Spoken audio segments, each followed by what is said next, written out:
Have a Nice Death by Magic Design Studios is a roguelike, side-scrolling action platformer that places you in the cloak of Death himself as he attempts to regain control of his own soul-reaping megacorporation. Death is overwhelmed. The sheer amount of paperwork needed for the volume of souls being reaped has made him sedentary, and the several department heads known as the Sorrows have become overambitious due to his own apathy. So in an effort to avoid burnout, you'll hunt down each Sorrow in their respective departments and literally whip them into shape.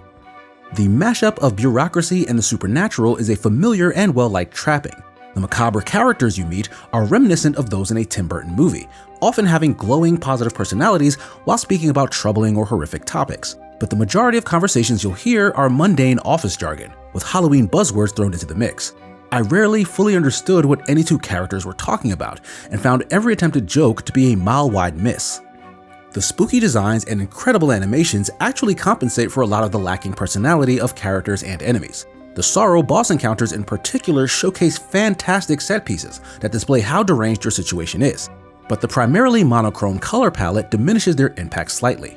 Some enemy attacks and projectiles will break through with neon reds and oranges to help alert you to danger, but many special attacks and effects of your own come with distracting flashing colors that makes it easy for a fair amount of enemies and attacks to just blend into the background, leaving you unfairly damaged by something you couldn't see, leading to Death, the noun. Death, the character, is fast and responsive in combat. A number of different scythe weapons grant varied combos, and the secondary weapons and spells you can find on a run can be amazingly helpful in dealing with crowds or wearing down one troublesome enemy. You're also able to find and select curses, which are passive upgrades that sometimes come with penalties like losing access to the map or empowering future enemies. However, your loadout is largely left to the whims of randomization. You don't even get to choose which of the alternate scythe types you start a run with. It's normal in this genre to make the best of what you can find on a run, but I found the sense of progression to be generally unforgiving. Certain enemies can hit for ridiculously large amounts of damage, and healing options are both limited and at the whim of your randomly generated paths and enemy drops. Far too often, regardless of how many new weapons or items I unlocked for future runs, I felt hamstrung by my options and the game's stinginess.